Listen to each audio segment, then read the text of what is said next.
எல்லாருக்கும் இங்க இடம் இருக்குடா. 26 லட்சம் வாழ்றேன்டா மராட்டியத்துல, மகாராஷ்டிரால. நான் ஓபிஸ்ரா, அதர் பேக்வேர்டு கம்யூனிட்டிடா நானு. டே நான் எஸ்சி, ஷெட்யூல் காஸ்ட் கர்நாடகால. 1.25 கோடி தமிழர்கள்டா. 75 லட்சம் பேர், அதுல நாங்க ஆதி தமிழ் குடிகளடா.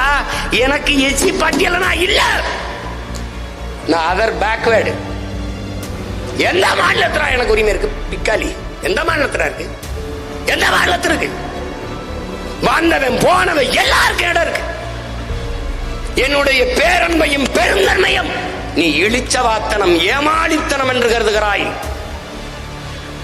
அது தமிழ் பேரினத்தின் பேரன்பு. நீ அதை புரிஞ்சுக்கிற மாட்டேங்கிற. நீ வா, வேலை செய், சம்பளம் வாங்க, போட்டு அங்கே போய் போடு. இங்க குடும்பத்தை எடுக்கிறாய், வாக்காளர் அடையாள அட்டை எடுக்கிறாய். 1,50,00,000 பேர் எங்கடா குடியிருப்பான்? தண்ணீர், மின்சார செலவு, இட நெருக்கடி, வாடகை உயர்வு, கொஞ்சம் கொஞ்சமா நிலத்தை பறிபோகும். இன்னைக்கு அவன் குறைந்த கூலி 500 ரூபாய்க்கு, தமிழர்கள் 800 ரூபாய் கேட்கிறார்கள், அவர் 500 ரூபாய்க்கு வேலை செய்கிறான் என்று நீ குறைந்த கூலி என்று கொடுக்கிறாய்.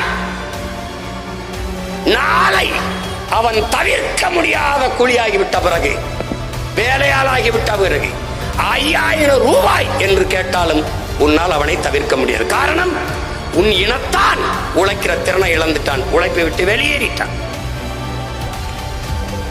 திருப்பி என்னாகும்?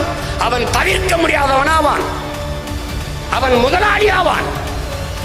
இதே கோவையிலே ராஜஸ்தான் கடை வச்சிருக்கோம், தமிழாளர்கள் வந்தா வேலை கொடுப்போம், ராஜஸ்தான்காரன் சொல்றான்.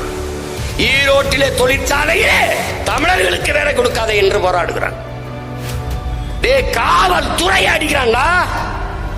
நாளைக்கு என்ன அடிக்க எவ்வளவு நேரம் ஆகும்? பைத்தியக்காரா, ஈழத்திலே அடித்து விரட்டினான்.